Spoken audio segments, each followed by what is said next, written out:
Hey guys, yeah, my name is Ritik. I'm just demoing one of these hacks that I made at the Cal versus Stanford hackathon. If any of you guys went there, it's basically called LiMEWiRE.JS, and it essentially is a peer-to-peer file sharing network like LiMEWiRE, except all done in the browser. So if you guys have heard of the new APIs, such as the WebRTC API that lets you do peer-to-peer directly in the browser. So you can connect two browsers together and transfer files together, which obviously means you should make something like LiMEWiRE to send illegal files to each other.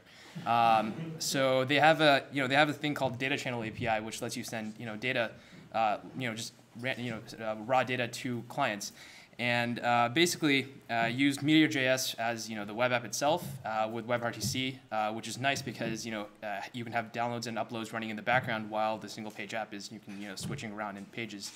And uses the HTML5 file system API and IndexedDB to do the file management. So just wanted to demo this. Nothing that special. But for example, let's say that I'm looking for a file.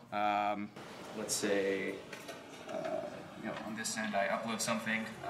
AdSense.png. You expect this to work. Let me just refresh to make sure WebRTC works.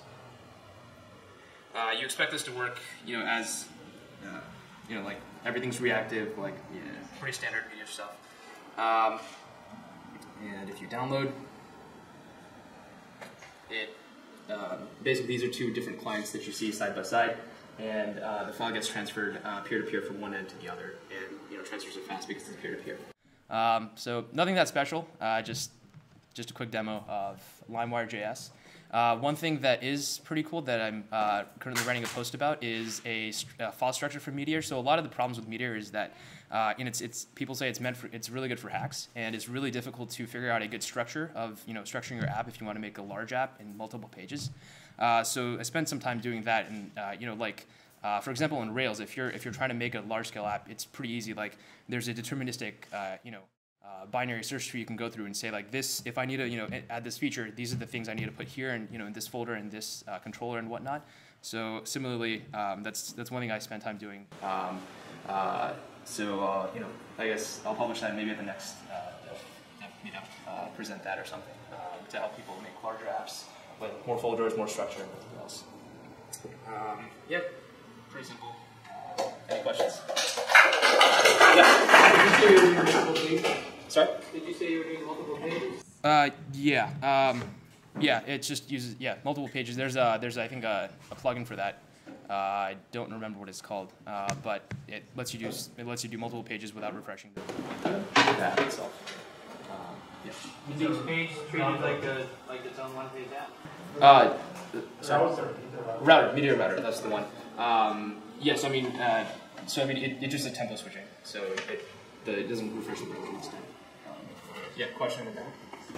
Yeah, what's the largest file that you transfer to? Well, you can see the thing is WebRTC is pretty limited right now. Like this implementation actually took 45 minutes for the Meteor app and about 23 hours for WebRTC at the hackathon, just because WebRTC is absolutely broken right now. But it can handle about 1 gigabyte before your computer will crash, most likely. And there's actually a specific build of Firefox. You have to choose a specific date that supports it. Everything else is broken. But give it 6 months, and you won't have to spend 23 hours, hopefully, on this implementation. But that's, again, another plus for Meteor, right? I mean, you get something up and running, and it works in 45 minutes, I guess. Any other questions? Yeah? Have you given any thought to sending a file from one computer to another, so like private sharing? Yep. How would you pair them two together? So actually, that's how the backend works right now. The Meteor app is just for the listing, right? It's just the database to do the private sharing in the back. So that's actually the entire WebRTC implementation. So the actual protocol is basically it sends the request. So there has to be an intermediary server that handles the handshake, and if both browsers agree on the handshake, then they just connect to each other, and then you do the file transfer that way. What mechanism are you thinking to pair one? So say everyone in this room is using this. Sure. Yeah. I want to send the file to you. How do you know to listen from mine? So the thing is, that's why you need the intermediary, the database. That's what Meteor provides, because you have a unique ID that WebRTC takes in to do the handshaking. So yeah, you need a database for that aspect. otherwise, or you can send the ID and sign up. Yeah. Is the Meteor server the intermediary, or is there another WebRTC intermediary? No, so you need another intermediary server. So we're using Firebase for that. Okay. You could theoretically use, well, I don't know if you could use Meteor. Literally, all you just need it for is to do the handshaking. You could do it using Meteor because everything is already sending data all the time back and forth. But I just use Firebase. It's easier that way. Meteor's only for the data, the files hosted, the actual LiMEWiRE part of it. Yeah. Cool, thanks.